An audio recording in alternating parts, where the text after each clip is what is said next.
Umaarangkada na ang isang linggong libreng sakay para sa mga PWD sa mga pasahero ng LRT at MRT habang mga transport personnel sumailalim sa sensitivity training upang lumalim pa ang kanilang kaalaman sa karapatan ng mga taong may kapansanan. Si Bernard Ferrer sa detalye.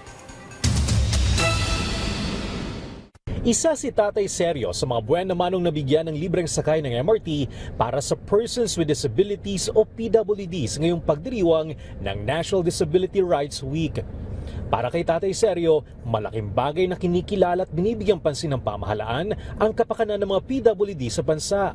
Kaya naman ang natipid niya sa pamasahe ay pandadagdag niya sa kanyang pagkain. Malaking bagay po para sa akin. Para po sa mga katulad namin.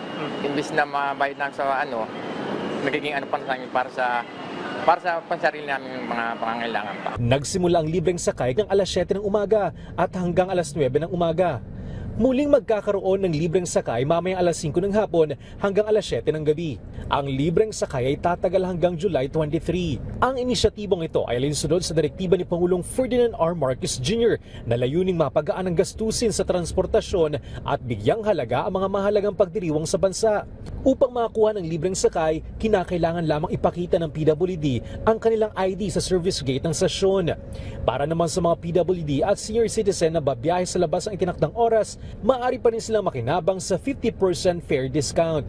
Bukod sa MRT3, may libreng sakay din sa mga PWD ang LRT Line 2. Ang LRT Line 1 ay nagbibigay ng 50% discount sa mga PWD bilang pakikisa rin sa National Disability Rights Week. Samantala, isang sensitivity training ang isinagawa sa pangunguna ng DOTR, Special Action Intelligence Committee for Transportation, katuwang ang isang kilalang mall chain sa bansa. Layunin ng pag-asanin na palalimin ang kaalaman at kamalayan ng mga transport personnel hinggil sa karapatan ng mga PWDs at masiguro ang pantay, may malasakit at ligtas sa pagtrato sa kanila sa pampublikong transportasyon. Dinaluhan ang aktibidad ng mga kawani ng DOTR SAIC, mga driver at konduktor ng EDSA busway, gayon din ang iba't ibang kinatawan mula sa sektor ng transportasyon.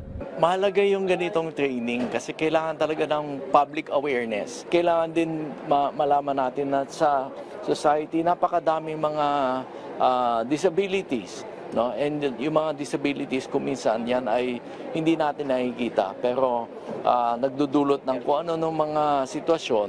Ang sensitivity training ay isinagawa bunsod ng insidenteng kinasasangkutan ng isang PWD na binugbog at kinuryente habang nasa loob ng isang bus sa EDSA busway nitong Hunyo. Bernard Ferrer para sa Pambansang TV sa Bagong Pilipinas.